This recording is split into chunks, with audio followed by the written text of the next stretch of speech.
Yes. Sir, Uh, I think recording has started. I think we should start this session. yes. Uh, let me, since I'm the convener, let me introduce the today's speaker. The today's speaker, Bohidar sir, is the teacher of my teacher. He is the teacher of Professor Arun Kumar Patnaik. Right now, he is the Dean of School of Social Science, University of Hyderabad. And Bohidar sir is his teacher. And Patnaik sir is my teacher.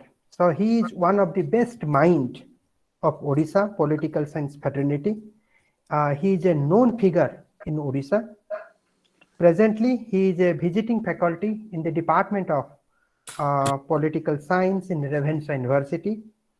And he is the president of Gobeshona Chakra Bhubaneswar. And he is also the founder member of Gobeshona Chakra. And along with Gobeshona Chakra, he is also the founder member of the Development Research Institute. He has more than 40 years of teaching experience. Regarding his academic profile, he has passed his BA from Sambalpur University in 1974 and his Master in Arts MA from JNU in 1976. Let me say it that during 1976, getting a seat in JNU and going there to stay and study was not a simple task. He is also the visiting faculty in the Malviya Center for Peace Research, Banaras Hindu University, and he's also the visiting faculty in the Department of Political Science, Hyderabad University. He is the member of Board of Studies of Ravenshaw University, Berhampur University, Sambalpur University, and Calicut University. He is also the member of Syllabus Committee of CHSE Odisha, Council for Higher Secondary Education. He is a good orator with all academic virtues. He has given extensive lectures in different colleges and university of India on the themes like neo-colonialism, nature of state and democracy, human right, globalization, development process, marginalized group, tribal communities, and women. More importantly, he is a great social activist who has been linking the academic work with social issues and civil society concern. So today, the speaker, Bohidar sir, uh, he will speak on pandemic, labor, and political theory. This topic may appear a bit unusual. However, it has been driven by a feeling of necessity to broaden the substance of political theory in reference to the crisis and transformation in Indian society and politics during the pandemic, lockdown, and consequent miseries of working class. The global experience in general and Indian experience in particular constitute a new framework that can enrich the political theory. Historically, crises in different space and time have acted as a regenerative factor for the new theoretical reflection. The pandemic began as a health challenge but got transformed into social and political catastrophe, having differential impact on different social groups. Issues related to social structure, political economy, political institutions, political process, ethical dimension of political community emerged as the crucial area of contestation. Political theory needs to address such challenges by analyzing fault lines relating to democracy, welfare, civil society, and critical reformulation notion of rights and citizenship. Marginalized social group, especially labor, can be a convenient vantage point for the fruitful theoretical enterprise. So this thing I asked, I just read out, the summary of today's talk. I asked Bohidar sir to send me on what topic, and in that topic what he will speak. So he gave me, this write-up. I just read it, and hope the speaker will justify this topic, and the speaker will let us know how to rethink political theory after this pandemic time. I mean, what was the nature of political theory before pandemic, and what is the nature of political theory after pandemic? So I hope the speaker will give a sense to all of us. Sir, now I welcome you once again. You may start your session.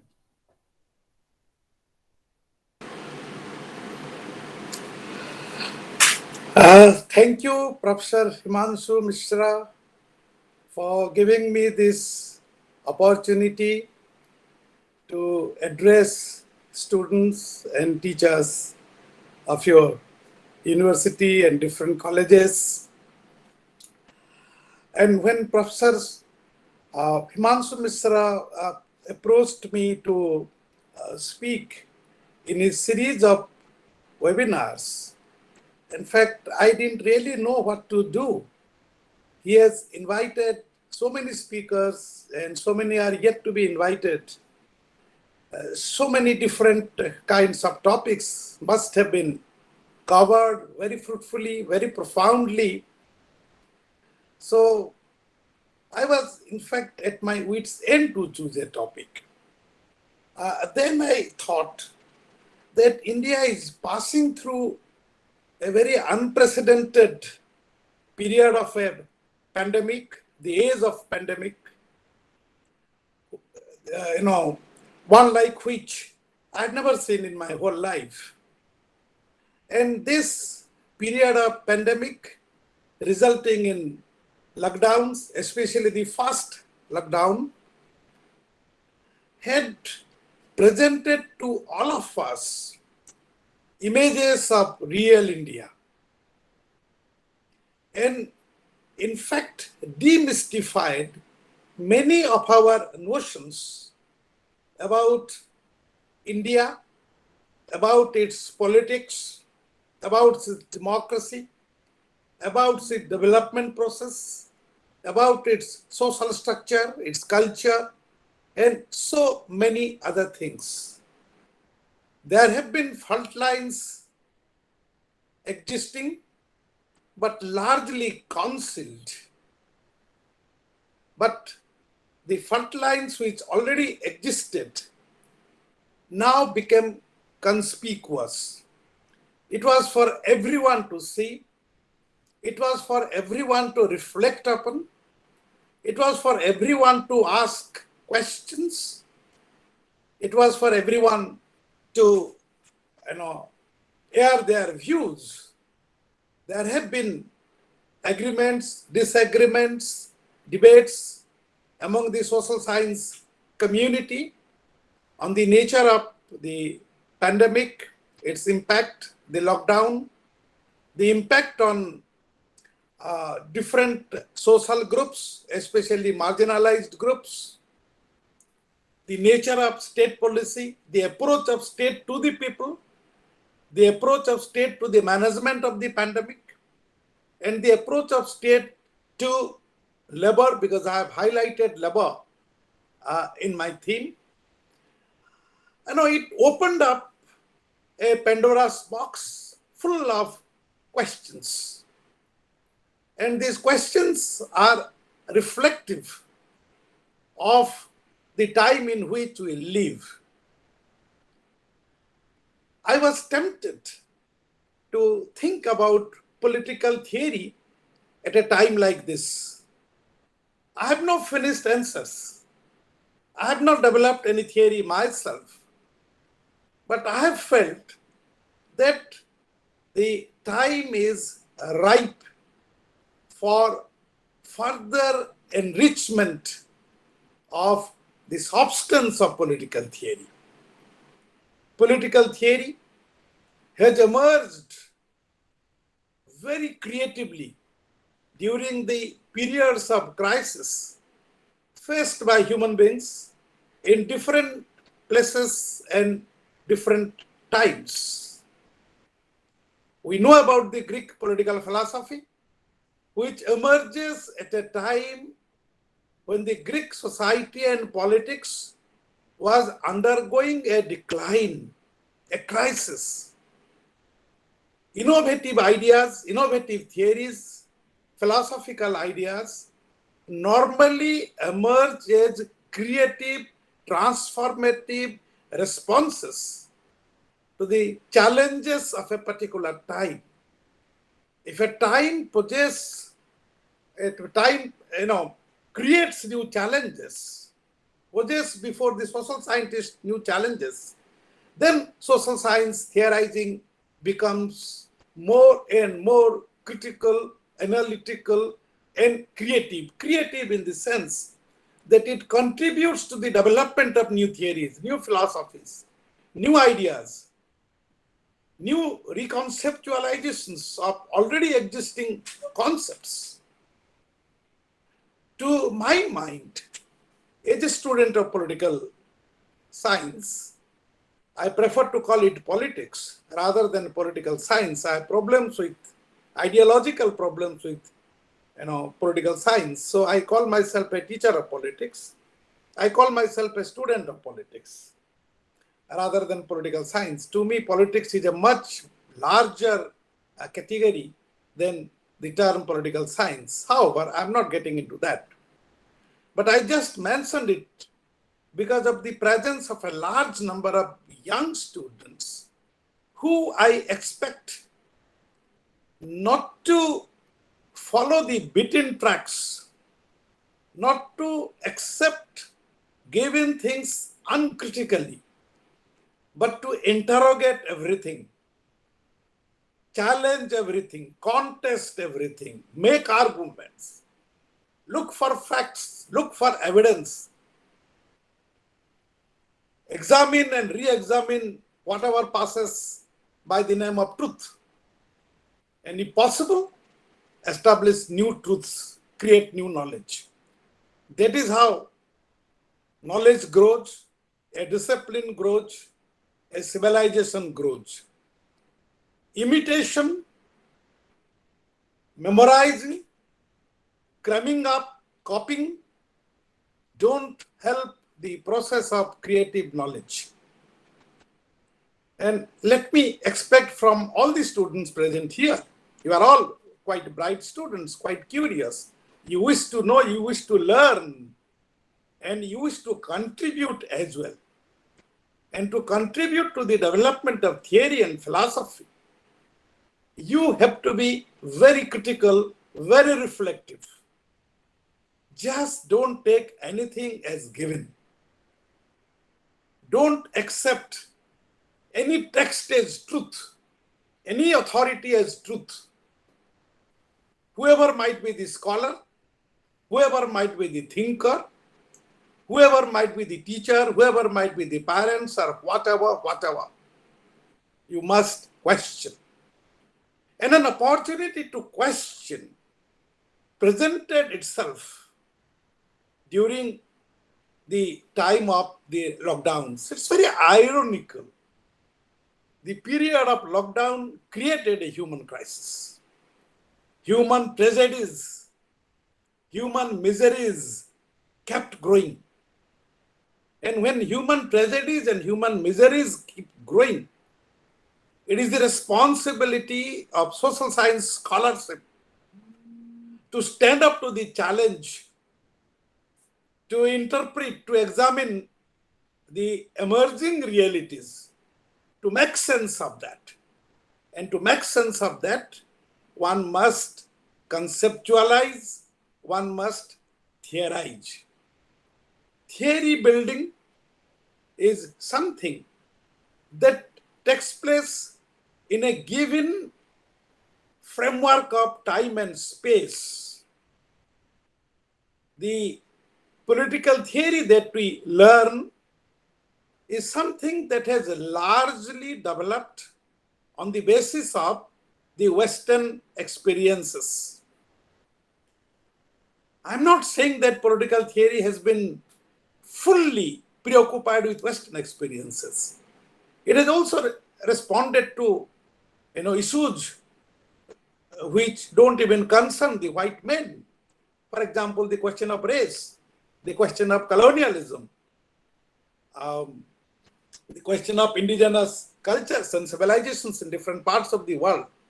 Political theory has responded to these things. But then that continues to exist at the periphery. Largely, it has been dominated by ideas which have emerged in the Western settings. Now, while I am saying this, there is a danger of being misunderstood, because many people try to pose questions in terms of the Western and Indian, Western versus Indian, Western versus the Orientalists. No, I don't do that. I'm not a revivalist, and they try to revive some old ideas which existed in India and say that, well, these are more suited to us than the Western ideas. No, I'm not taking that stand at all. I'm no revivalist as far as political theory is concerned. What I'm trying to stress upon is that as political theory and concepts have grown in the Western setting, similarly, the Indian setting itself is rich in diversities, rich in history, has a complex society, complex power structures, a very different kind of state which emerged not in a typical Western capitalist setting where capitalism was replacing feudalism and the modern state develops. India is a very different experience from that. So the uniqueness of India's experience, the vastness of its population is more than all the countries of Europe taken together. The great diversities, no other country of the world compares with India as far as diversities are concerned. It's far more multicultural than any other society of the world. But the theory of multiculturalism refers to some Canadian experience, some other experience, not the Indian experience. And the Indian freedom struggle and the consequent constitution that emerged out of the freedom struggle, in fact, are rich in theoretical enterprises as far as the multiculturalism is concerned. How to accommodate a diverse society within the framework of a single state, something that had never happened at any time in Indian history. A very new, bold experience, a bold experiment was undertaken in this country. Now, somehow I feel that we have not sufficiently theorized on the basis of the Indian experience, on the basis of the Odisha experience. The Odisha experience, again, is very unique. If you look at the social structure, if you look at the history, if you look at its resources, if you look at its political economy, it's again a very, very unique kind of thing. And it offers so much of wealth of materials and problems for new theorizations, for the development of political theory. But somehow we have not been able to manage that, neither in India nor in Odisha. But I'm not saying that the Indian experience is totally absent. There have been Indian political theorists who have tried to do that, but then it has not been enough. And that is why I took up this question of pandemic, labor, and political theory. Now, this whole setting, the new historical setting of the 2020s, it begins with 2020 onwards, still going on. This provides us an opportunity as it is a crisis-ridden moment. And crisis is more conducive to intellectual creativity and theoretical reflections, creative theoretical reflections. So I urge upon the younger scholars and younger students to reflect upon the possibilities of working on developing new political theories as well as reconceptualizing whatever has been happening here and revisiting many of the concepts which we use in political theory and which we use to interpret actual politics, whether in India or in Odisha. So my reference will be largely to India and Odisha. These are enough. Odisha is a state which is larger than about 100 countries of the world. It's not simply a unit of a state.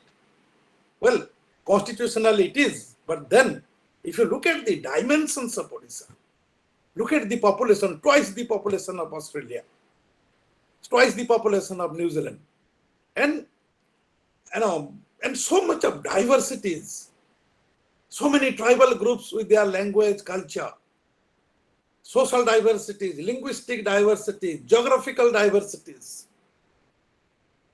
And this itself has very rich experiences of the complexities of a modern state and a modern development process having its impact on these diverse people in different areas. That has led to struggles, that has led to typical state responses with bearings not only on the theories of development, but also on the theories of democracy. But then that largely remains, untheorized. And I'm so sad that the study of Odisha politics on many occasions gets reduced to narration of different political events, elections, who was the chief minister, who was the, when was there a coalition government, so on and so forth. Now that is important, I'm not denying that. But a political scientist has to go much deeper and look at the interconnections between social structure, the economy, the development process, and the power process. Now that is an exercise which may contribute to the development of political theory, but that doesn't really happen. And that is the reason as to why I use the present crisis as a kind of opportunity to urge upon fellow scholars of politics and young students to think in terms of breaking barriers. There are limits. I'm not going into that, that will take time. Disciplinary barriers as well, and to have a look at or theorize on the basis of what is happening in India as well as in Odisha. The Indian reference, I would say, is important to me. Political theory must have an Indian reference. And as much of Indian reference as India deserves, having 1/6 of the population of the world, it deserves no less than what the Western countries really deserve. Well, that is one of the reasons as to why I try to pose certain issues to you. It's not any kind of a finished political theorizing. The process begins with that. I'm just raising certain questions which political theory has to address. So please don't mistake that I'm presenting any kind of finished political theory or political philosophy before you, but I'm just urging upon to try to develop on the basis of the present situation in this country. Now, the second thing that I would like to emphasize is that we look at political theory from the vantage point of the marginalized sections of the society. Now, as the lockdown images appeared before us, something that was unbelievable to most people who were very distant from the actual conditions of people. You know, there are the middle class intellectuals basically are normally cut off from what the people actually do, how people actually live, and they imagine about people. And that imagination about people may be a logical imagination, sitting within the comforts of the four walls of our house or our office or our lecture halls, whatever, the middle class has bureaucrats, teachers, journalists, so many people, judges, so many people. We imagine about the people. And we imagine about the migrant labor in certain ways. If you permit me to recollect in a couple of minutes, a conversation that I had with an ex-minister of the state some 5 years back. I was traveling to Bhawanipatna to deliver a lecture. And somehow I came across this gentleman who was a minister in the earlier cabinet and was, I'll not tell you more about that. But when I discussed about the migrant worker issue, then the gentleman says that, well, migrant workers are so well off, they are so rich, they go out of the state to become wealthy, they come back and buy land and houses. And he even told me that somebody had bought a house in flat in Bombay. I don't know how that was possible, a migrant worker buying a flat in Bombay, Mumbai, one of the costliest places of this country. They imagine about the people. But it was the lockdown period that really opened up our eyes to the ugly realities of the life conditions of the migrant workers, who were pushed to such situations of desperation that they had to travel by road hundreds of kilometers or even more, travel by bicycles, walk on the railway tracks, and while walking, they feel very tired, sleep on the railway tracks. A train comes and kills all of them. They cannot even know that a train is coming. They were so tired, so deep in sleep, so hungry, they could not know. People in hunger, people walking such long distances, even barefooted, carrying their parents. We had an image of migrant workers never seen before. And the middle class intelligentsia suddenly becomes sensitive. Well, people are so poor. And people are poor because they are exploited. And the conditions of the migrant workers is something which political theory has not reflected upon in India. And let me share with the younger students, the teachers must know about that. And I'm addressing to the younger students, so I may not be able to satisfy teachers and good scholars who are present here. But then, the miseries of people came to limelight, became conspicuous. We see what is happening. And that raised questions about the nature of our democracy, the character of state, to what extent the state is a welfare state, or the state has already given up its responsibilities as far as welfare is concerned, to what extent it protected the rights of the working class. Things became so clear. I will come back to certain questions regarding migrant workers at a slightly later point. Let me just go ahead. And the migrant workers appear to be the most vulnerable sections, losing their livelihood in far-off places from their homes, trying to come back desperately. They were worried about the propaganda, about the nature of the pandemic, worried about their family members. They were not able to pay their house rents, not able to get proper food and other facilities, civic amenities. And they kept crowding different places, faced police action in some places. I've seen images of police action on people at that time. People who were desperate, poor, hungry, trying to come back. In some places, trains were cancelled to prevent people from moving out because the employers needed them later on. They didn't want them to go to their own places. We have seen such images. I will come back to the theoretical dimensions of this later on.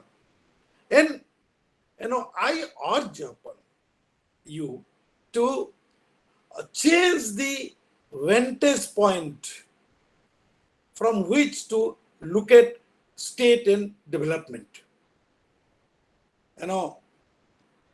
Let's find a vantage point in the marginalized sections of the society, and especially the migrant workers, the migrant labor, and try to look at the state, the nature of the state, the character of the state, the nature of state policies, the quality of governance, so on and so forth, from the point of view of the most marginalized in the Indian society. The migrant workers are largely unskilled workers. Some of them are semi-skilled, or a few of them are skilled, but mostly unskilled. They are landless or marginal, landless agricultural labor, or marginal and poor peasants in the villages. They are at the same time a part of the peasantry and also a part of the working class. Very interestingly, you have dual identities of these people. One in a rural setting and the other one is the place of destination where they go and work. Now, it is these people who constitute the main bulk of the workforce in this country today. 93% of the total labor is in the informal sector or unorganized sector. And most of them are migrants. And when we look at the neoliberal market model of development, we find that it prefers migrant workers because migrant workers are vulnerable.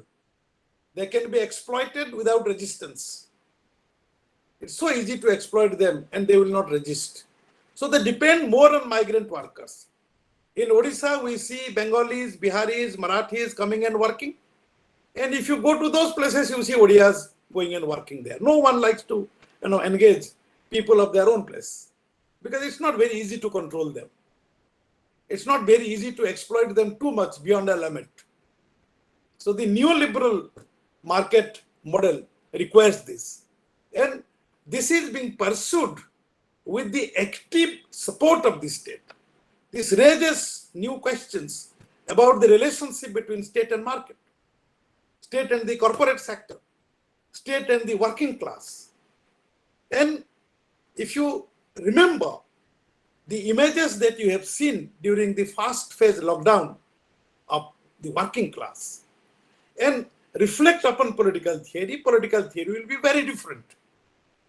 So we have an opportunity to look at political theory from the vantage point of the marginalized, especially the working class, the migrant working class, to be more specific.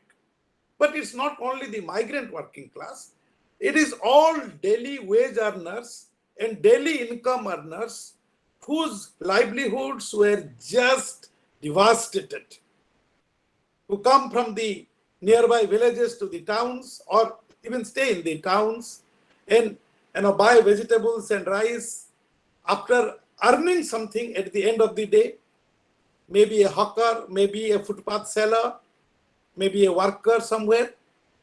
Now their life, circumstances were completely devastated. And that raises nature about the political community, to which I will come at the end of my lecture. Now this supposedly health crisis, or which appeared to be a health crisis, of course pandemic is a health crisis, something that we had not seen earlier, we had not experienced it earlier. And this kind of health crisis transforms itself into a social crisis, of which health crisis remains a part. I'm not denying that there is a health crisis, but then it becomes a social crisis. That is my main point of view. A kind of social catastrophe, a very social disaster, just like you have natural disaster. It became a social disaster.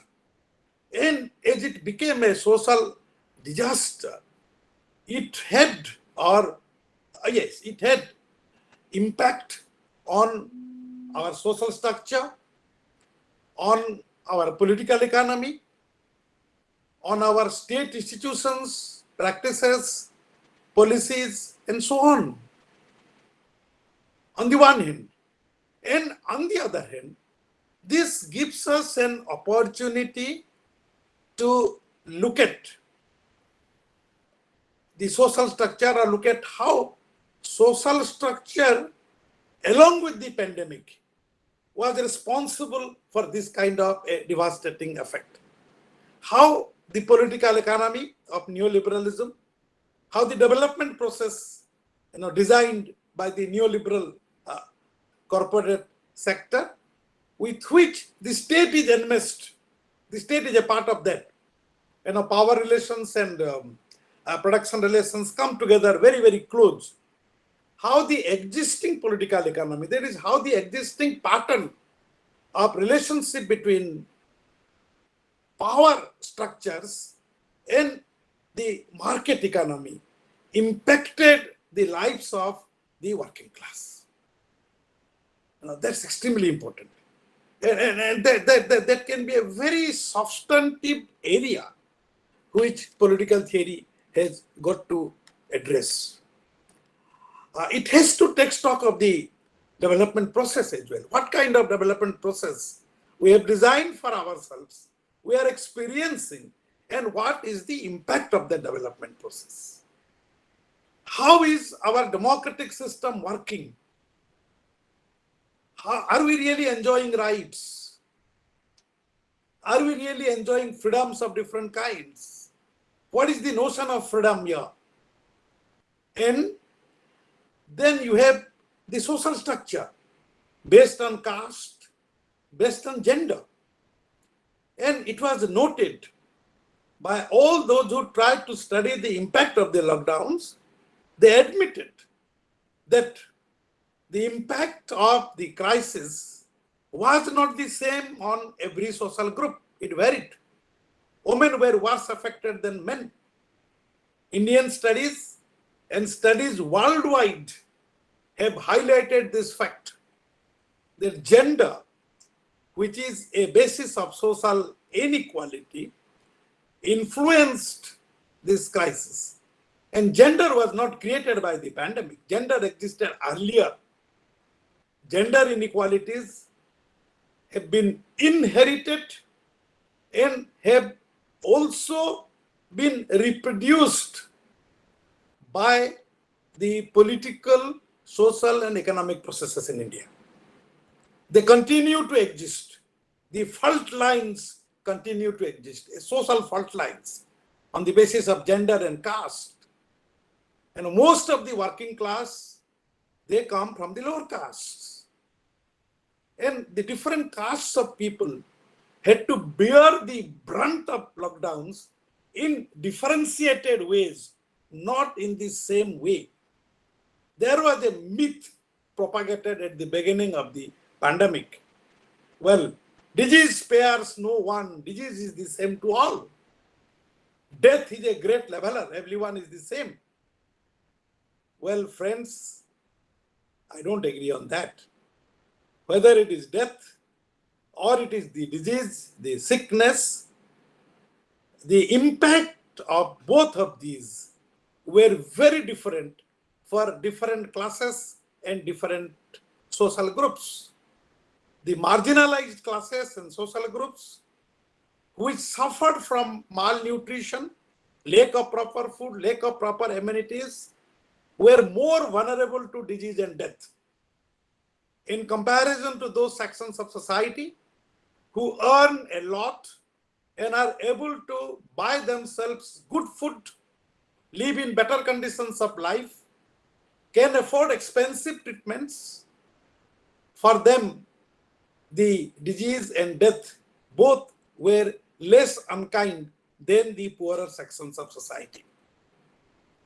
The propaganda that the disease is a great leveler, or it treats everyone, rich, poor, whoever you are, it treats them equally. No, I'm sorry, it doesn't treat them equally. How a disease or the process of death treats people is dependent on our location in the social and power structures. It's a socially constructed kind of impact rather than some kind of a natural impact, making everyone equal. We are neither equal in sickness nor equal in death. If you analyze, I don't want to narrate on that, but if you analyze, you must have marked that it affected different people differently. And look at the response of the state institutions. How did the state really respond to it? That is the most important part of political theory. How does the state, what is the nature of state, depends on how it responds to a certain kind of question. Here it was the question of protecting health. Here it was a question of protecting employment. It was a question of protecting the income of people so that they don't become still more vulnerable. It was a question of the relationship between state and distribution of resources in the society. It was a question of people's access to resources, educational resources, health resources, food resources, so on and so forth. Now, the role of the state becomes very important there. And the way the Indian state behaved during that particular period of time, raises a large number of questions as to what is its relationship with the different social groups.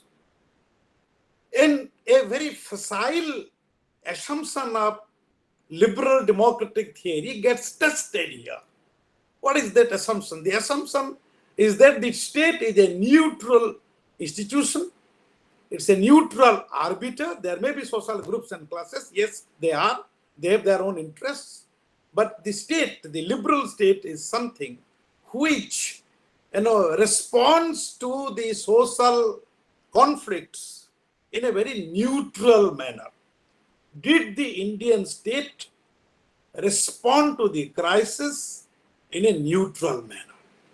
That is something that requires to be examined. The relationship between state and various kinds of social forces. Now, and that requires an examination how the state institutions responded and what were the policies made by the state during that period. Very ironically and very interestingly, a policy which the present government had considered to be of very little significance became a savior. It is the policy of the Rural Employment Guarantee Act. The Rural Employment Guarantee Act is something which the present government has been accused of weakening every year, not really giving it importance.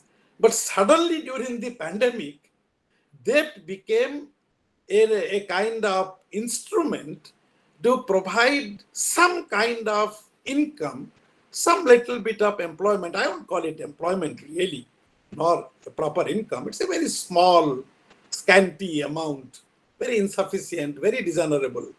But then even that was not available otherwise. And this came to the rescue of many of the unskilled workers. But the skilled and semi-skilled workers would not like to work under the NREGA scheme, because it's meant basically for unskilled workers. We can make an analysis of the state policies, public policy, develop theories of public policy as to how the different policies responded, what were the new policies, what was the propaganda about new policies, what was the truth about the new policies, the so-called 20 lakh crore that was announced, and finally it was found that it was a very small 2-3 lakh crores, not 20 lakh. And it had more component of loan and privatization and other things.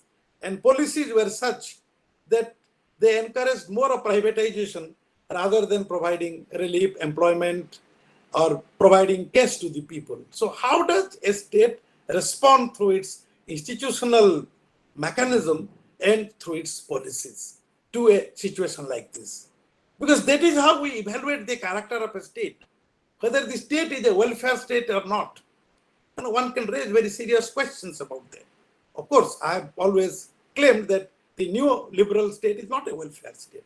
It is rolling back the welfare state. But then, even if that existed, these are the fault lines of India's development, social structure, and democracy. Now, all these fault lines which already existed now become too obvious, now becomes clear for everyone to see.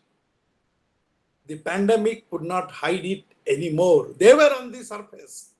People did not know how miserable the migrant workers were, but they saw the images of the migrant workers and came to know about it. Similarly, the character of the state, the nature of state policies, the kind of response it made, the sides that it took among the conflicting classes in the society, because the migrant workers issue is all about capitalist production. And capitalist production in India has boomed. The market has boomed by exploiting the migrant workers, workers in the informal sector. Now, when that is going on, now whose side the state really takes? Even the statement of the Prime Minister in the Parliament few days ago, blaming an opposition party for buying tickets for the migrant workers to travel back to their own places and thereby go back and spread the disease, speaks of the nature of the state. Who does the state support? When the workers were struggling to get food, to pay for house rent, to buy, medicines, and they desperately needed to come back to their families and even to see how their families were living. And the government itself, in fact, provided some trains for workers to come, the Shramik trains. But now the Prime Minister says that he accuses some opposition parties for buying tickets for the workers to go back and spread. The working class, the worst victim, becomes the accused. When the victim becomes the accused, the character of the state becomes too obvious. I would reflect on that a little bit while discussing about the political community in which we live. But these are very, very important issues. Now, looking at the whole situation of the relationship between market, state, and the marginalized, the labor, we find that the scales have been tilted largely in favor of the market. And the state has responded to the majority of the people with policy packages which have in fact strengthened the market economy controlled by the corporate capitalists of India. And as a consequence of that, while we see a situation of jobs being lost, more people becoming poorer during the pandemic lockdowns, the wealth of the top capitalists of this country have doubled, and business has made enough profits during this period. And the state simply cannot claim innocence that, well, it doesn't know how it happened. It cannot say that. Nor it can remain silent to criticisms of this kind and divert the questions somewhere else. But then that is the reality. And the character of the Indian democratic state comes out very openly. A part of this is very interesting and very ironical, very sad, in fact. You know, the whole concept of digital inequality, which has been considered a part of the new syndrome of inequality all over the world, is digital inequality, is about our differential, unequal access to different kinds of electronic devices, data, information, ICT, etc., etc. And those who are poor, in fact, have much less of it than those who are rich. Look at the shutting down of schools and colleges. Now, I'm not saying that they should not have been shut down at all, but they should have reopened much earlier, in fact. Well, the initial shutting down was okay. I'm not denying that. But then it again brought out another fault line to our visibility levels, and that is inequality. And here in the field of digital inequality, which sharpened further inequalities in access to education. When online education becomes the mode of education, then what happens to the poor? How much their children suffer? Where is this constitutional right to equality? Where is equality of opportunity? When there is digital inequality and online education is going to grow in future. You know, that is a part of the new education policy that would lead to further sharpening of different kinds of social inequalities. Now, in a situation like this, you know, a new dimension of inequality comes. But then this also helped the corporate sector to expand its market. The sale in mobile phones, the sale of data. You know, people would cut down their food expenses and have to buy mobile phones for their children to pursue their education. You know, very interesting as to how the state really helps the market. Well, let me try to finish up. I've already taken 47 minutes. I'll finish up in 10 minutes rather, just 10 minutes, very quickly. You know, this kind of a situation,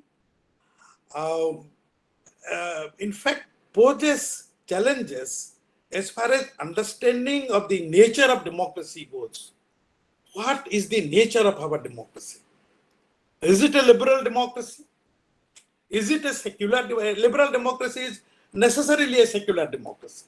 A liberal democracy is one where you have secularized citizenship and where citizens are individuals, in fact. You know, they don't belong to groups, but they are seen basically as individuals bearing rights. Now, what happens to that? What happens to civil liberties? Now, the way the pandemic was managed, it was bound to have an effect on our civil liberties. Civil liberties came to be seriously threatened. Then the question of how the civil society responds to this. You know, there are very interesting dimensions as far as that is concerned. When the returnees came, when the migrant workers came back, we have seen in many places, you know, in Odisha, I know about Odisha, I don't know much about other states of this country. To me, Odisha is a very big place, very difficult to understand. And now, the civil society responded in, you know, dual ways. One way was to reject the returnees, saying that they are spreaders. The media played a great role in that. The media infused this idea into the minds of people that these fellows are spreaders. Don't keep them. Spreaders of the disease. So they were not accepted. But in many places, we have also seen that people willingly arranged food and water and many other necessities for those who came back and those who lost jobs, lost incomes. And the civil society did respond very positively. Now, the state, civil society, people relationship is something which again has to become an area of investigation in political theory. Now, one very important question emerges here is the challenge of reconceptualizing certain rights. Democracy is about rights, in fact. Now, the pandemic and the lockdowns raised questions about the nature of rights that we have. Health rights, education rights, and shelter rights. These are the three rights I can choose to reflect upon. You know, what did we really see? We saw that people were asked to quarantine if somebody was affected by COVID, and quarantine requires a separate room, a separate bathroom for the patient, otherwise others will be affected. Do poor people have enough space in their homes, living in slums or small houses where they can quarantine? Does it not show the failure of Indian democracy to respond to the requirements of shelter rights of the people? Should right to shelter not become a fundamental right? How has the state responded? The state has grossly ignored. At the best, it has provided uninhabitable, small, dirty spaces for families to live.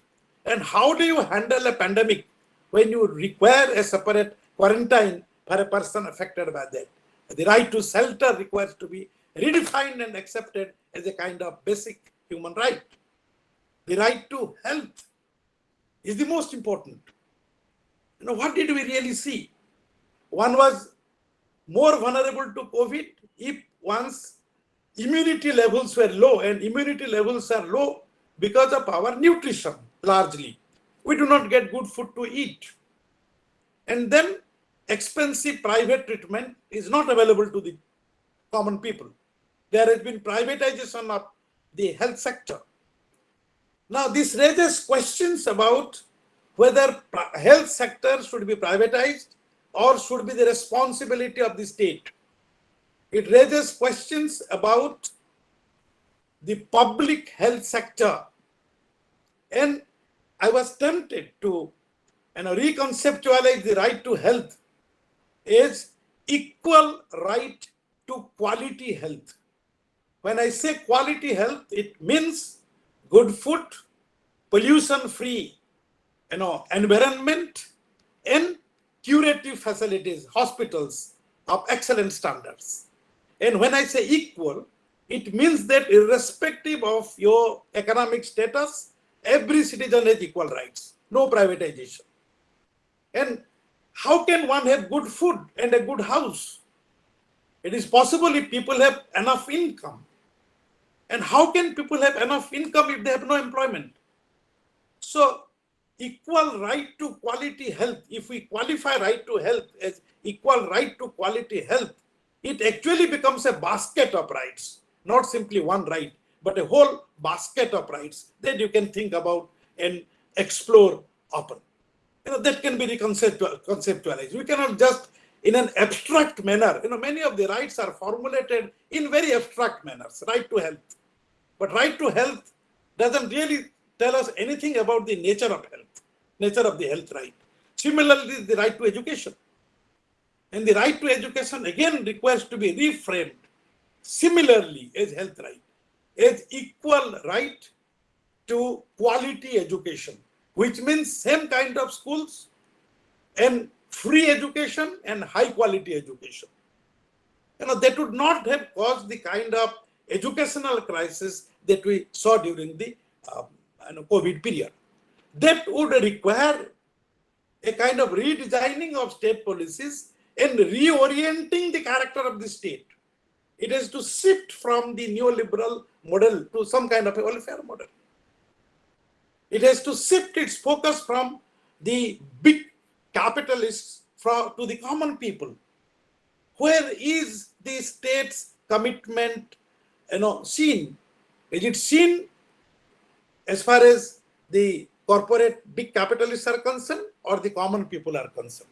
Privatization, inequality in facilities are all about what is available to the rich. Well, no, we can keep on doing that. Let me come to my last point, and in a couple of minutes, let me try to finish it.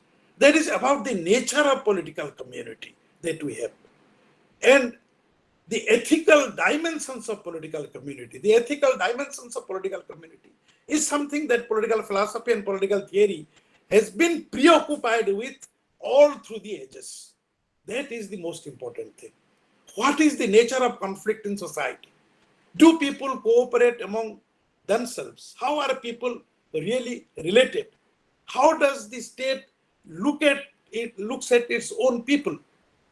And here, the most shocking thing that happened was the non-recognition of the migrant workers by the state. The state had no figure except the state of Kerala. No other state had any figure as far as the number of migrants, the kind of work they do, the places from which they go. They neither had any reliable aggregate or disaggregated data as far as the working class was concerned. So the migrant workers' problem was something that was not recognized to be a problem. The migrant workers' class is something that was not recognized to be actually existing.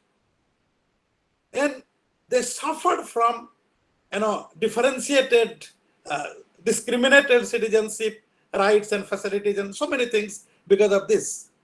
And still, tragically enough, the government was not in a position, in spite of all the information and communication technology, the huge bureaucratic machinery that it possesses, it was not able to give us figures about how many workers traveled by foot, by cycles from their workplaces because they didn't have money to buy tickets, there were no trains available, and long distances they traveled. How many of them died on the road? Does the state consider themselves to be, these people to be citizens of the state? It is to me a non-recognition of the citizen identity of these people. Whereas a modern state, liberal state, is supposed to recognize universal citizenship. Everyone is a citizen, entitled to a lot of basic rights. The rights were denied, and they have not even been recognized as legitimate citizens of the state. They can be ignored, they can be left to fend for themselves. The question of citizenship, not only the workers, and even before, even if we look at the different social groups, then again the question of citizenship becomes very differentiated, very discriminated kind of citizenship. And let me finish it off and come back to my last point, that, whereas citizenship is supposed to be a very secular thing, and liberal democratic systems are supposed to be very tolerant of one another, a certain religious community was blamed as, spreaders of pandemic at the very beginning, if you remember. Later on, other religious communities observed their huge festivals with, huge congregations, but that was not blamed as a community. Now, when we look at the political community, individuals here are, primarily recognized by their religion.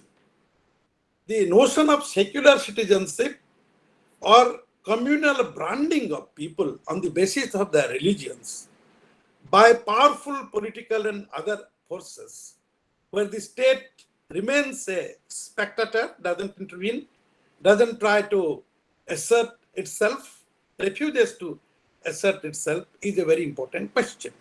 And finally, the last sentence that I would like to say, it gives us an opportunity to look at inequalities, growing inequalities, and look at labor as the vantage point from where we try to understand the catastrophe, as well as we try to rework on our political theory, a marginalized section of society.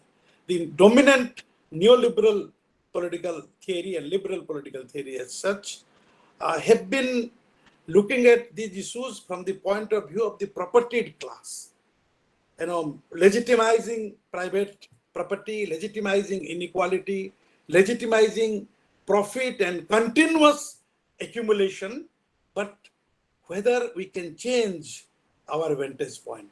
These are important questions, and there can be many more questions. I thank you once again for your patient listening, and thank you, Himanshu, so much for giving me this opportunity to make some initial presentation. This is actually my first presentation on this kind of a theme.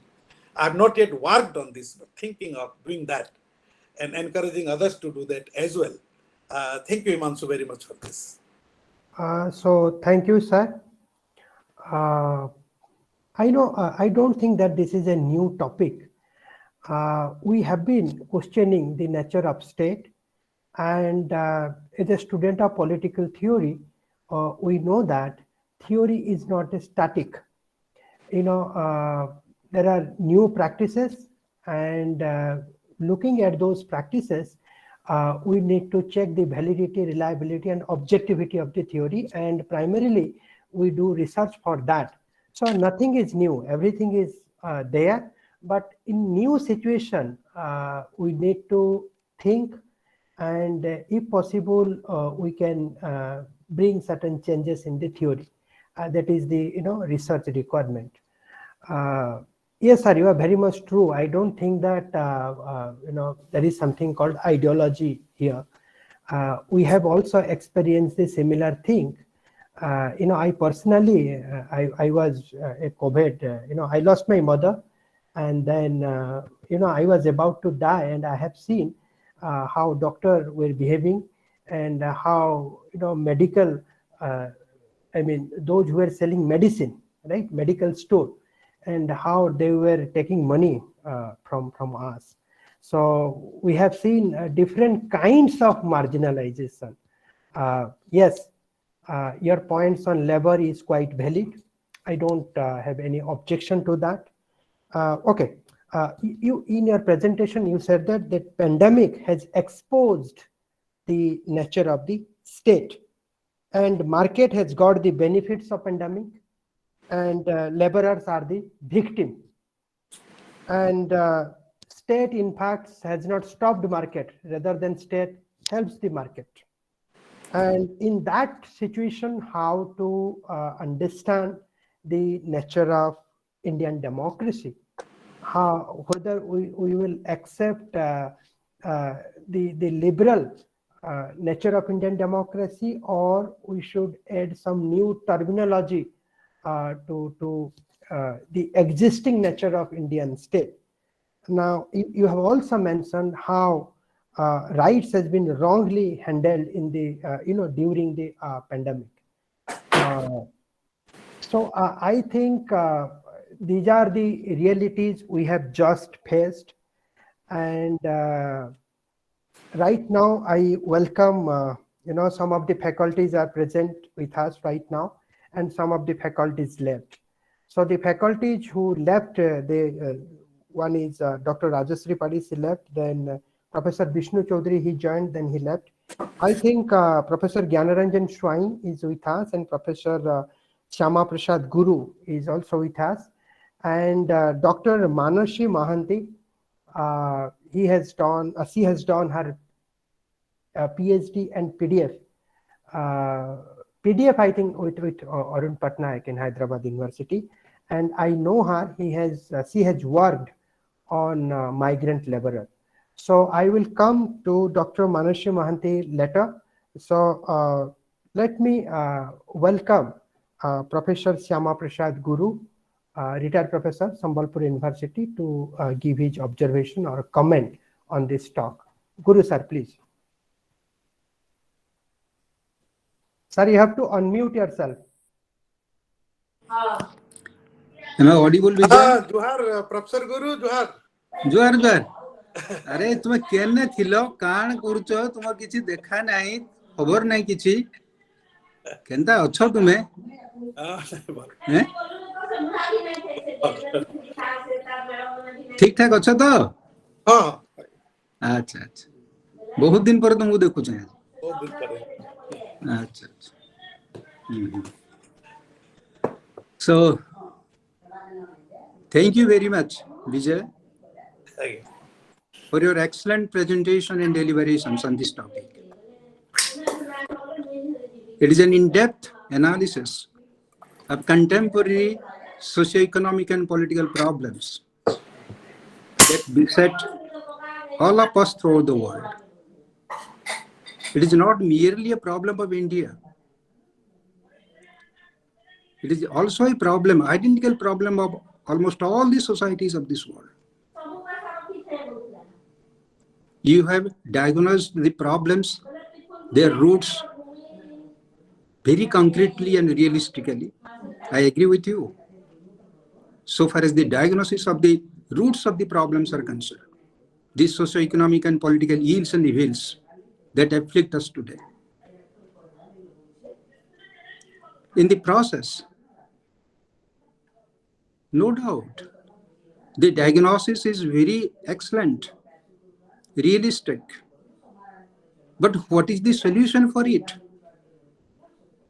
Who is responsible for it? Are we not responsible as the people of the world today, living in different societies and countries of the world? Who is responsible for creating these problems? We are suffering, we are creating also. We are responsible. Do we have any theory, a foolproof theory to solve the problem as a political scientist?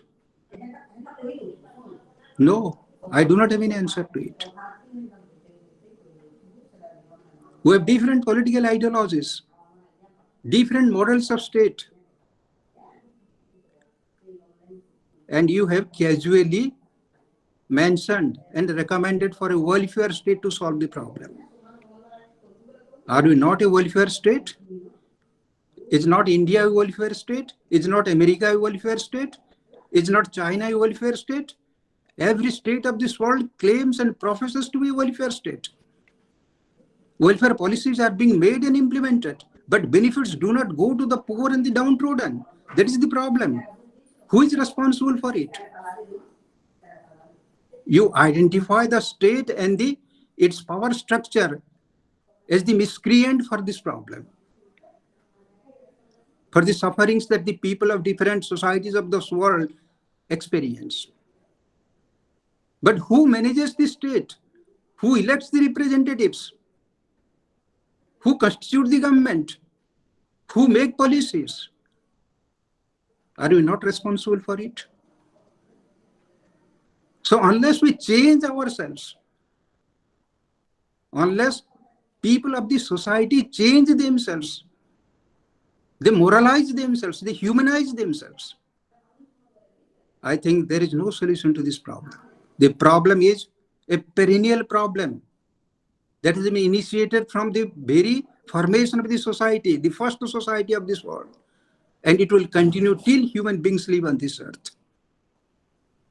We do not have, we will discuss only, we'll deliberate, we'll recommend, but we'll not be able to solve the problem. And the problems will continue to exist throughout time. This is the predicament.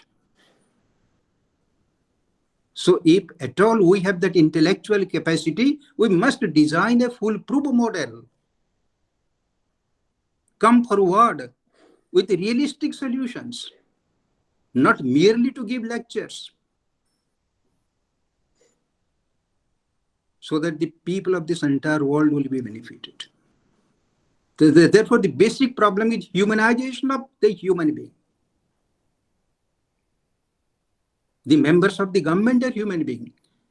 Members of different groups are human beings. Members of the marginalized sectors are human beings. All of us are human beings.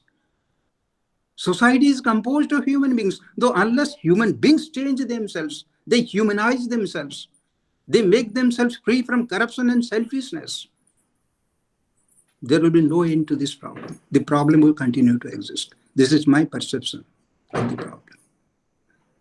So thank But you. on the whole, your presentation is an excellent one, and I congratulate you. Thank you. Sir, thank you very much. Then I may request Professor Gyanaranjan Swai, though he joined us very late, but Professor Swai and Bohidar sir, I mean, they have worked on one platform, and I hope that even looking at the title of the topic, if Professor Swai wants to, speak something, he can speak. Thank you, Himanshu.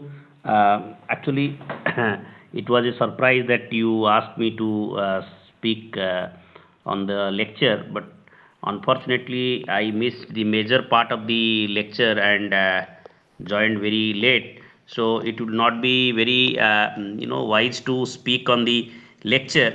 But I think, see, I just want to have few, lines regarding the topic, and I was also listening to the question and comments by Professor Guru, and I think what Professor Guru is trying to speak, but I think that is a perennial problem, and he also mentions that I mean so but when we speak about pandemics, labor, and political theory, how do we theorize the problems of? I would be very keen to know. How do we theorize the experience of the migrant laborers? During the pandemics. Particularly, I would like to know the experience and how do we theorize it. So, as a student of political theory, maybe this is something that we need to, think about it, particularly their experiences, not about migrant laborers' problems, but their experiences, their anxieties. Suddenly they are in the roads. They're stateless. They're no more required in the factory. They are no more required in the industry. So how do you theorize it? So I think political theory also, it also, I would say that political theory require a new model to look at these experiences, because suddenly something happens and they're stateless, they're homeless, they're jobless, and it happens suddenly. So I don't think I have read anything in political theory which speaks about these kind of terrible experiences. So this is I think political theory needs a new framework to understand this. But I don't know how Professor Bohidar will address this question. But this is my this is my take on this whole question. So thank you, sir. And it was a wonderful lecture. It was a wonderful lecture. So thank you, Professor Swain. So Bohidar sir, before you respond to these observation or comments or questions, let me bring Dr. Manasi Mohanty. She has done her PDF from Hyderabad University with Professor Arun Patnaik, and he has done work on migrant laborer. So Manasi Didi, please, you can. Hello, Himanshu. Am I Yes. audible? Yes, Am you're I very much audible? audible. Yeah. My video is not properly working. Okay. Okay. So I'm trying to resolve the problem. But first of all, many congratulations to the organizer, because it's a wonderful lecture and you invited a wonderful speaker, because his experience his classroom engagement on this topic, not labor, I mean to say, because sir's lecture, because um, on Marxist perspectives, um, and we I because I'm a student of Professor Bijay, I can understand. I'm able to connect what he is trying to speak. So I'm what I from this lecture, because the topic is political theory. So what I feel, because I'm working on informal sector migration, and sir already emphasized, highlighted the role of informal sector. So I'm trying to interlink something, that while studying the theoretical perspective of informal sector, it is very necessary to draw the extensive similarities and migratory interlinkage, um, which resulted in informalized or depreciated employment conditions of India, what I understand from Professor Vijay's lecture, and how informalization has become increasingly significant to characterize employment relations. And it is also necessary to examine the labor mobility from source to destination, and the COVID-19 picture um, clearly, gave a signal to all of us. So, it in political theory, it is very necessary to demonstrate how a growing tendency towards informalization of the labor market appears due to economic reforms. And sir pointed about the new liberal project. So, although state policies introduced much legislation before this labor code bill, safeguarding labor standards and norms of decent employment, it is essential as a political theorist and students of political science to think about the implications of the interrelated process of migration and informalization. So it is very essential to bridge the research gap between labor migration and the informal economy in the context of neoliberalism. When another important thing, the COVID-19 pandemic, yes, sir, very, you know, um, he highlighted the COVID-19 impact, how the COVID-19 pandemic destroys the lives and livelihoods of millions of Indians. And among the worst affected sections are the vulnerable migrant workers. The extent of their vulnerabilities, it has remained invisible from official records, from official statistics, not only from official statistics, but also in policy measures. So it took a humanitarian crisis of a massive scale for them to find temporary visibility in the public discussions, in the academic discussions, in the policy discussions. Their sufferings did not result primarily or solely from the pandemic per se. It was the culmination of a long process of exclusion, that what Professor Bohidar highlighted, and an adverse incorporation into the circuits of global capitalism. And it is very necessary to understand, when you theorize this whole process, the circuits of global capitalism as a cheap and disposable labor, and that is migrant workers.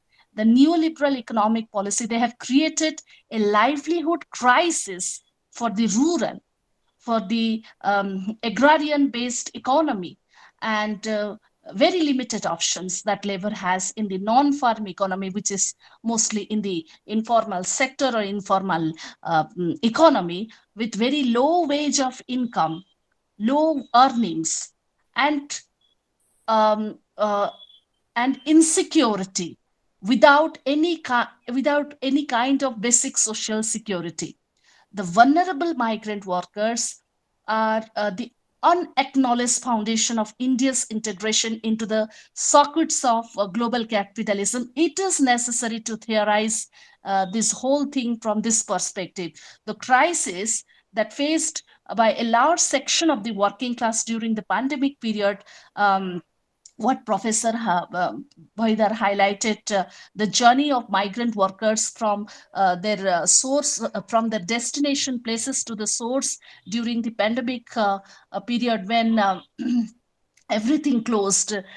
They actually, the industry, everything is closed. How they faced and how they returned to their, origin places. So it is symptomatic. It is symptomatic of the condition of survival of labor under super exploitation by capital. This is need to theorize. There has been uh, a steady erosion of the power of working forces versus capital in the past decades.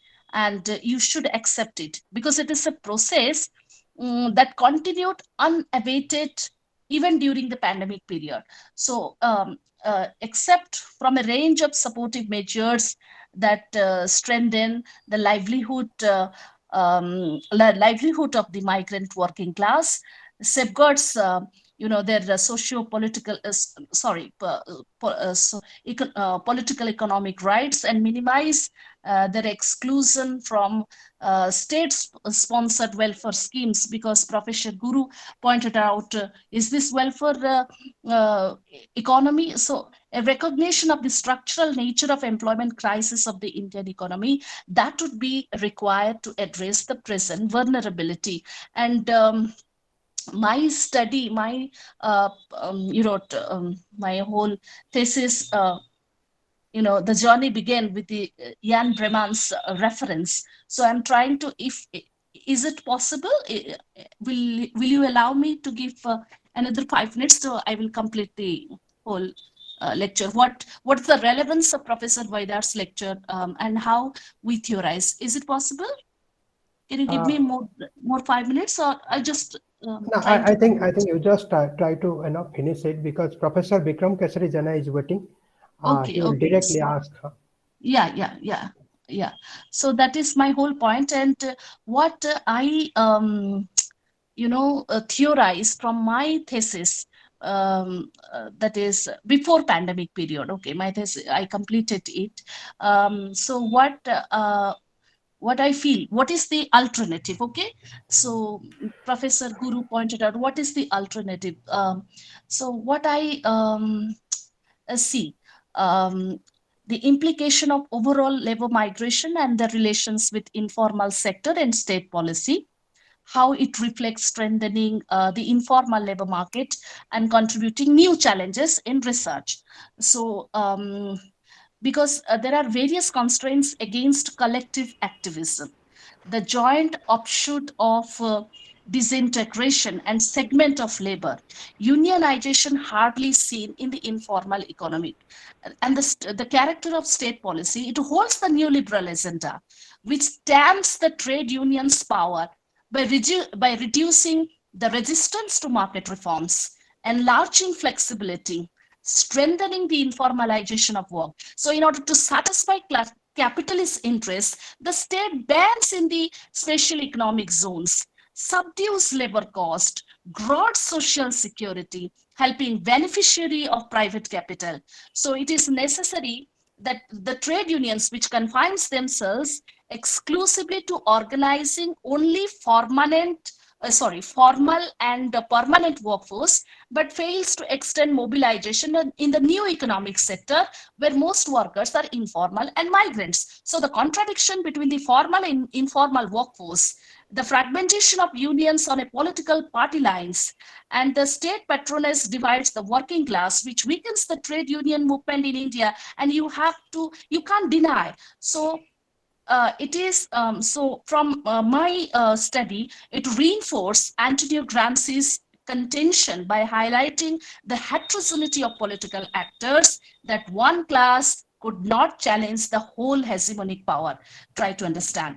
The working class movement has to set up the unification of multiple actors. It comprises native and migrant workers. It comprises informal and formal workers. It can be union of rural and urban labor to relinquish the particularistic approach. So besides the challenge for the trade union, it can they actually provide one kind of platform, one kind of alternative model for us to address the multi-identities of diverse social groups among migrants and to establish horizontal unanimity among several ethnic groups.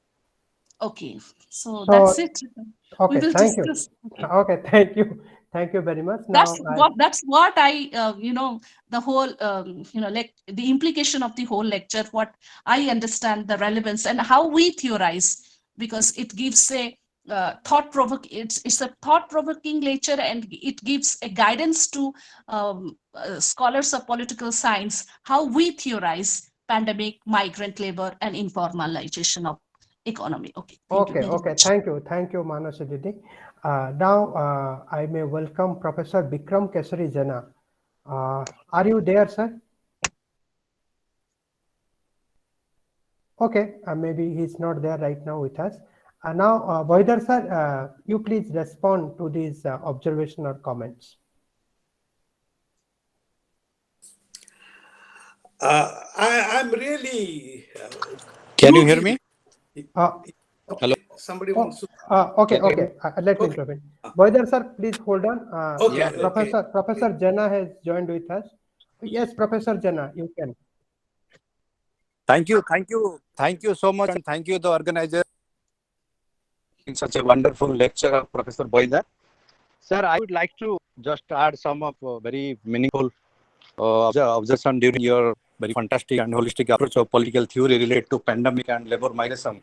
What Mansi already focused on the very generally aspects of what happened in this corona and pandemic days, and Professor Swai also asked a very fantastic running sort of time. I would like to know what is your ideas on justice theory. It's very important and very relevant in contemporary world. If you read Dipesh, The Subaltern Perspective, and Ranjit Guha also, Gayatri Sehwag, Amitabh Abhiskar, and many other like Ghansam Saha, and also Partha Chatterjee, and maximum numbers of scholars, they written very well about this political theory. Even Odia Goy Vishnu Mahapatra also wrote a fantastic piece on that. With respect to my own theory, it's a very holistic approach of a new kind of dilemma in the political theory and political approach of the modernity, what you call it the contemporary society. If you believe in Foucault theory, the intellectuality you rightly mentioned about your talk, more than 60 minutes, when you highlighted the middle class intelligentsia, I'm not agree with your point, because I always treat the middle class now converted into lower middle class, and the lower middle class always try to negotiate with the power, prejudiced by the state oppressive classes, and also the clientelistic approach by the state is always keep remaining in silent mode. Then I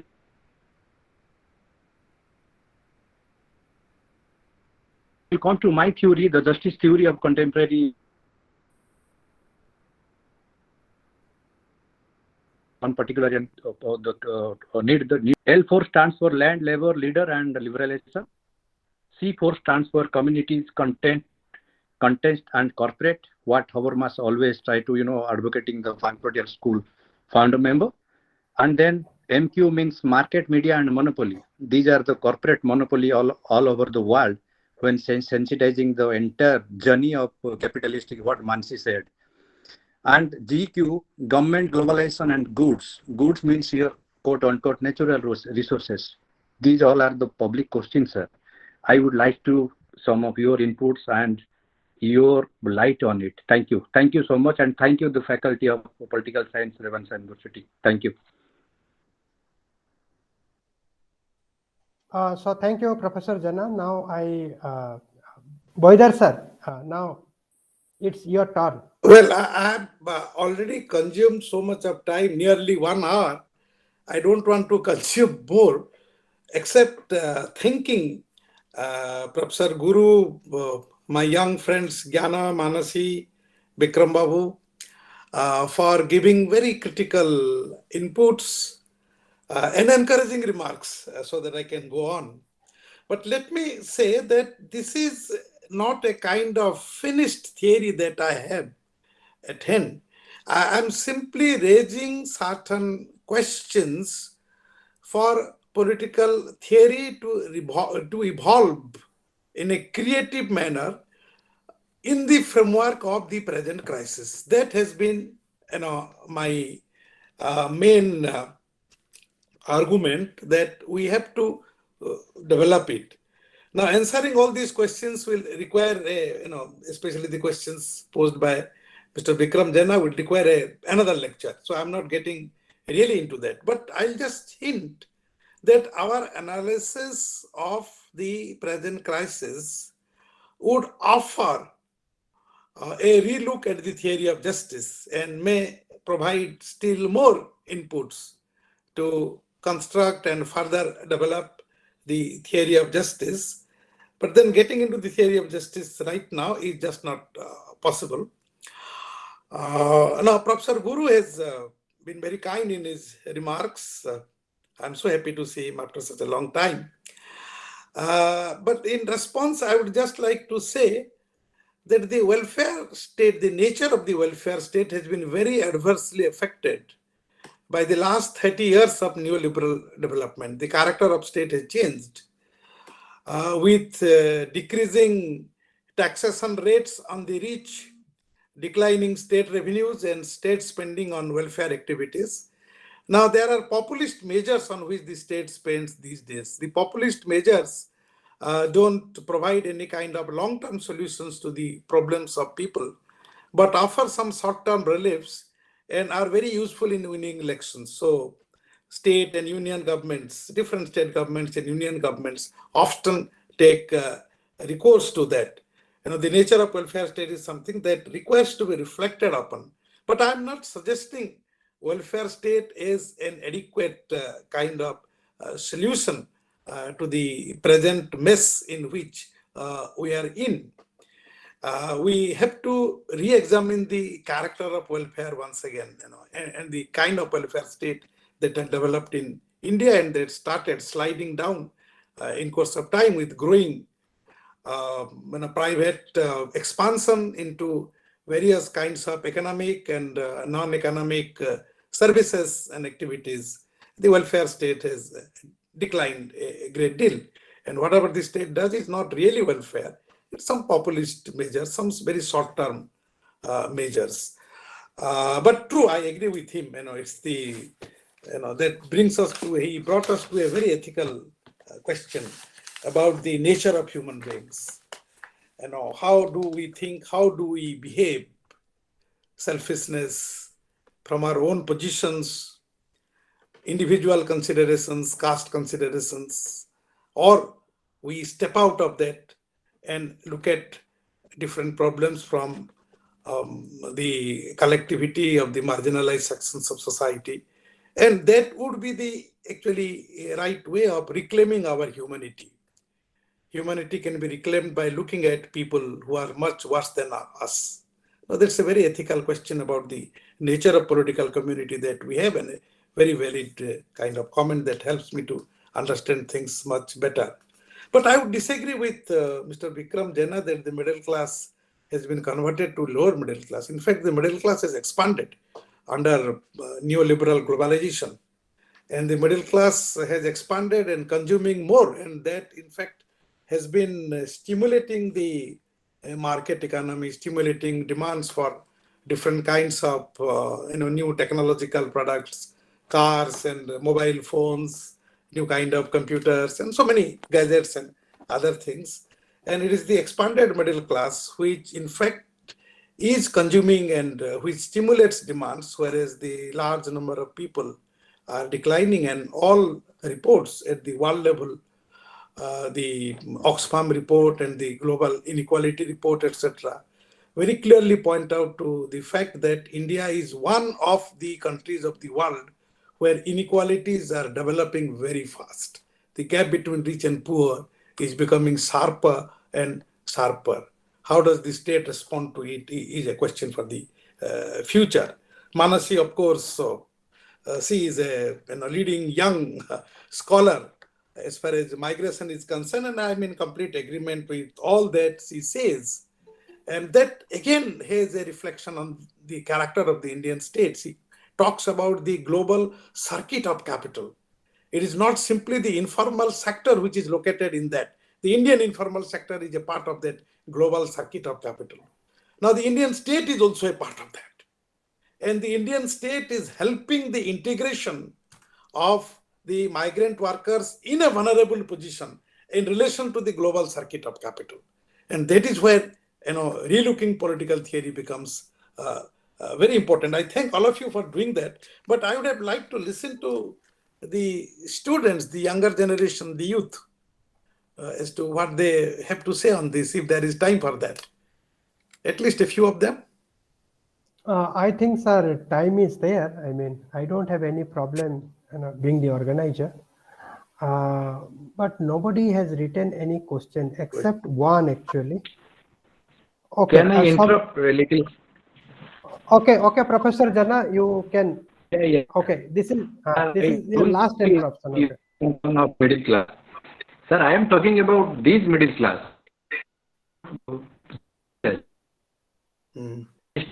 Okay, in any case, we can carry on with our... Professor Jana, you are not audible. You are not at all audible. 90% you are not audible. So we cannot hear you. Okay. Now, there is a network problem. Now you can hear me properly? Yes. Hello? Now you can. Yes, you can say. Okay. Sir, I am not talking and countering about your ideas about middle class, what the Marxist approach truly encouraging about middle class. I am talking about the contemporary society as concerned. In 21st century's dilemma, what you called it, the technosenia. And particularly the mafias, those are operating the state and the middle class notions as concerned. These people are, take over the entire middle class voices into their voices. Perhaps, if I'm not wrong, the Gramsci's hegemonic approach finally corrected a lot of envoys and common man's agenda in 1940s and early pre-post arena as concerned. What the particular middle class voices is in particular context of Odisha and South Asia as well. We cannot find any kind of movement. The lower middle class always negotiating with the power because they need from birth to death kind of popularization of theory. What you talked about, this modern concept of popular policies from birth to death, like Mamata to Janani and Harishchandra, and even the 2 rupees rice. It's always the fundamental ethics of any kind of state and society should be ignored by the holistic, cannot challenged by the holistic approach by any state. That's why I am talking about the lower middle class should be taken over by the mafias. Thank you, sir. Okay, thank you, Professor Jana. Bohidar sir, you want to respond? Then I will go back to No, these are good suggestions. We can look into that. Okay, Samir, you directly ask question to our speaker. Hello, sir. I'm audible? You are audible. Okay, sir. Okay, good evening, sir. Good evening, Professor Bohidar. This is Samir Kumar, a PhD scholar of Sambalpur University. Okay, before asking my question or put my question, let me say a few things in regard to your talk. I must say it was a very lucid and thought-provoking deliberation you have conceptualized. Indeed, you have compelled us to think about the criticality of state structure on certain issue like what should be the role and nature of state authority in responding to the unavoidable situation like COVID-19 and various issues which are pertaining to this society. You have precisely articulated the whole scenario of pandemic from a very subaltern perspective, from a philosophical perspective, from a theoretical and practical perspective. Okay, let me come to my question. We know during the COVID-19 period, the most affected group was and has been the marginalized section. You said it is very easy to explain the marginalized section and the vulnerable section of the society, even because they even don't resist, they don't go against it. So my question is, who is responsible for this? Is it the state structure, or the people, or the marginalized section themselves? I guess during the pandemic, and it is true, to be very honest, I guess during the pandemic, the state authority is not comfortably respond to their suffering, particularly, I repeat, particularly the suffering of the marginalized section and the migrant worker too. So why the state is not responding properly to this issue, and why this kind of ignorable behavior is being shown by the state authority? Because we are talking about the welfare state, equality, I mean democracy reaching to the last individual, but still why these things are happening day by day? Why this kind of ignorable behavior is being witnessing by the people? I want your standpoint, sir. Thank you.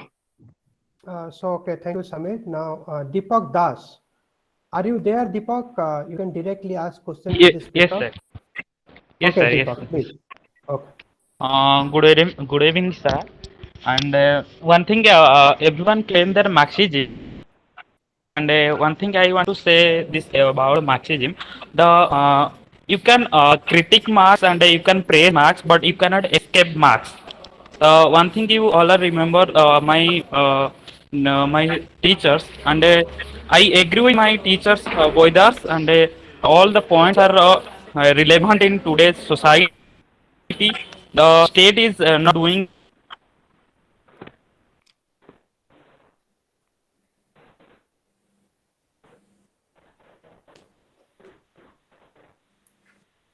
I think there is some problem. Deepak is not finished. Hello. Okay, Ole? Okay, okay, Deepak, you continue. Okay, sir. My question is, before the election of Bengal, West Bengal election, Mamata Banerjee announced a scheme, one type of added his manifesto, the universal basic income. Sir, my question is how it help the migrant workers, and what is the pros and cons of this type of scheme or one type of announcement, sir? Can you say me something about? No. Okay, okay, It is Deepak, my- thank you. Now, Pralay Mohanty, do you want to speak directly to our speaker?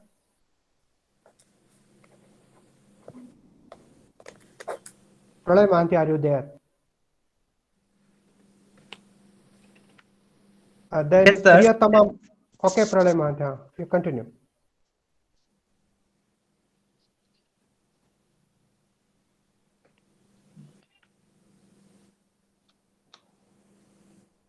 Sir, I think it was actually better to read the question so that. Okay, you read, or let's try to wind up with a few questions.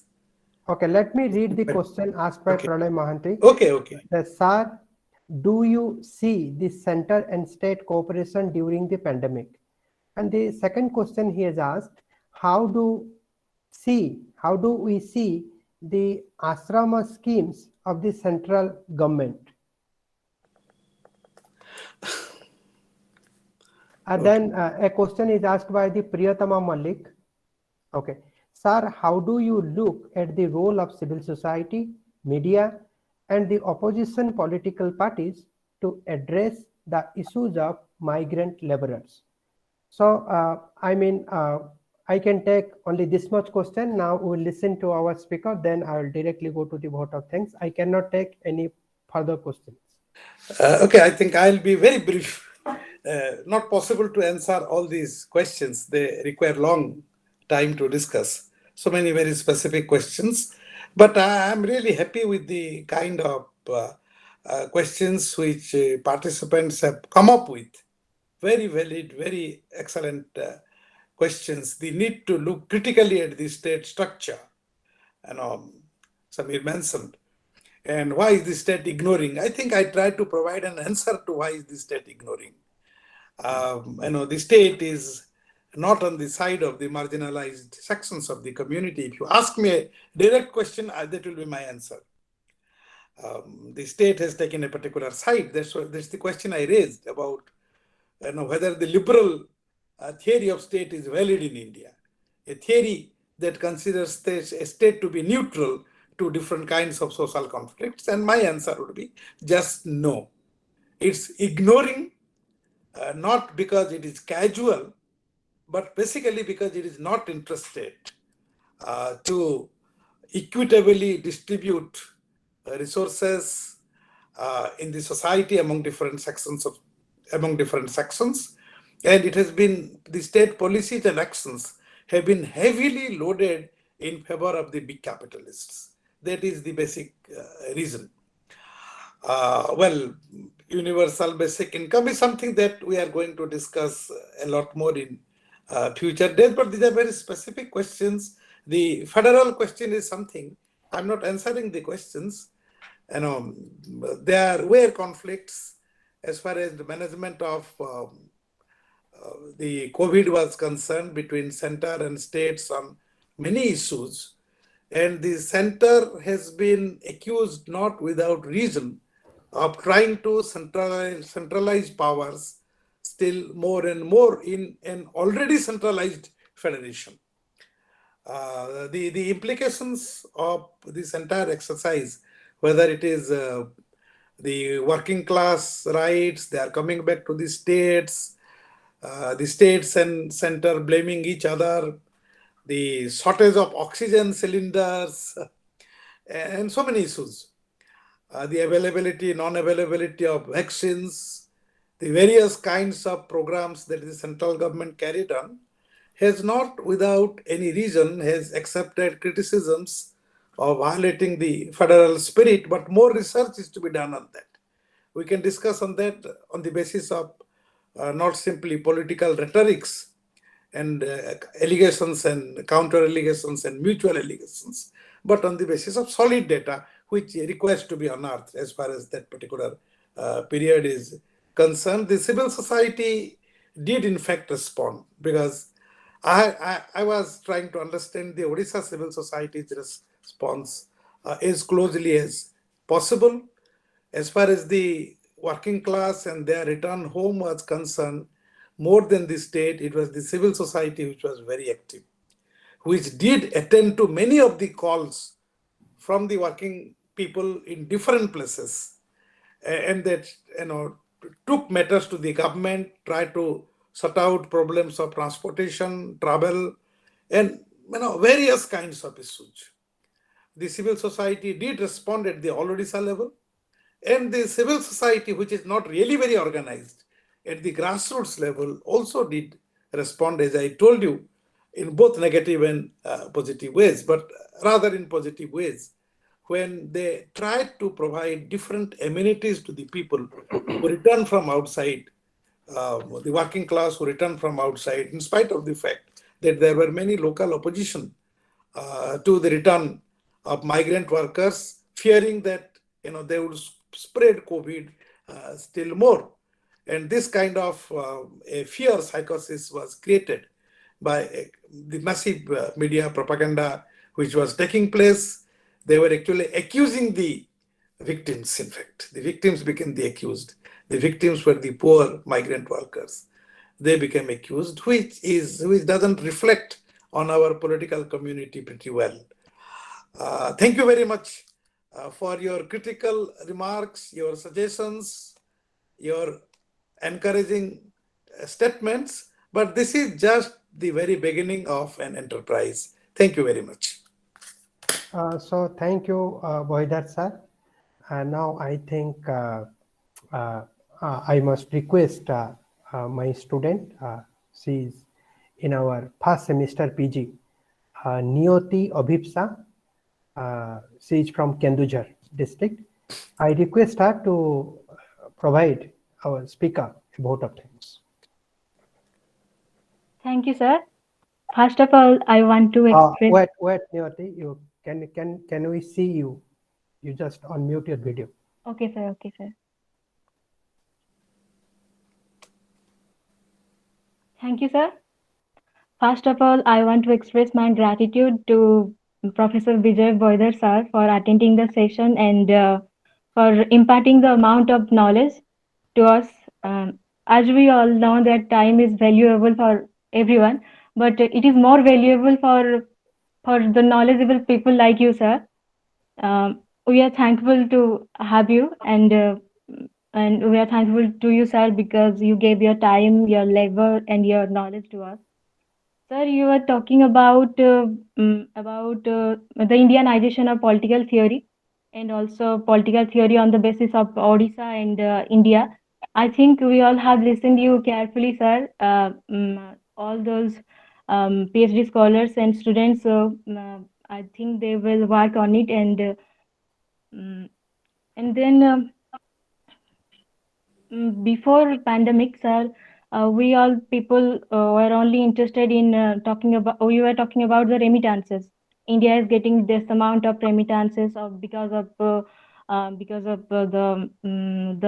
migration workers, or Odisha is getting this amount of remittances because of the migration worker. No one was actually interested on their working conditions and how they work and send money to their family. But after the pandemic, actually we came to know about, or also we can say we witnessed the ugly truths about their life, and the heart wrenching some heart wrenching things that they've worked through the on the railway lines, and and you also said and you also raised some question that a right to shelter, right and a right to shelter when talking about the quarantine facilities. People who don't have a proper home to live, how they can um, quarantine themselves with their families. And then you also talk about the inequality in the access of online education. Um, so, and also you talk about the talk about the um, nutrition in people. Actually, sorry. Actually, when a people is malnutrition, he or she can't fight the COVID or variants of COVID. And so because of you, sir, we came to know about what the government is lacking, and what the government should work on on on on its policies. Then secondly, I would like to thank Dr. Himanshu Sekhar Mishra sir because of his mm, uh, vision and his interest. We are having such type of beautiful webinars, um, and also I think it is really helping to develop our intellect. Uh, Thank you, sir, for that. We value the help you give to us, and then I would like to extend my thanks to Vishnu Chaudhary sir, Syama Prasad Guru sir, Dr. Mansi Mohanty ma'am, and Gyanaranjan Swai sir, Professor Vikram Kesari Jena sir, for giving your opinions and observations. Above all, you gave your valuable time to us. We are grateful to have you, and we appreciate your presence in this meeting. And after that, I would like to thank our Dr. Uh, Himanshu Sekhar Mishra sir for his technical assessment. Because of without him, we cannot able to uh, have this meeting. And then, at the last but not the least, I want to express my heartiest thanks to the participants for their presence and their interest. This is all, sir. Thank you.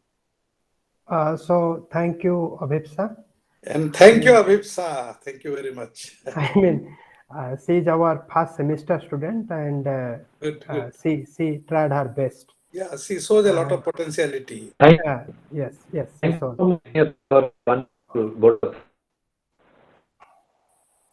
Okay, so on behalf of all, Actually, I am also thankful to Bijay sir, and that is always a learning when Bijay sir speaks. No doubt, you are logical, you are systematic. One may disagree with your assumption, but one cannot disagree with your logic and argumentation. And no doubt, so as a single person, I am the convener, I am the moderator, I am the technical person who is handling all these things. The only purpose is that to connect, people like you with our students, so that academics will be alive in the hearts and mind of our students. And I am just doing it because I'm repetitively saying it. I'm just doing it because I can see there is a decline of academics. And I agree with Guru Sir, because before we move to the nature of the state, we must start with the nature of individuals. And practically we are experiencing it, but it has not come yet to the theory. I mean, as long as human beings will not change their mindset, behavior, then you cannot expect state in a new form. So it is we who is making this state. So maybe you are all the victim of your helpless situation, but as long as you are in helpless situation, you cannot change this state. So thank you, Bohidar sir. So once again, so good night to all of you. Sir, namaskar. Namaskar, good night. Professor Guru ko vesi namaskar. Thank you all very much.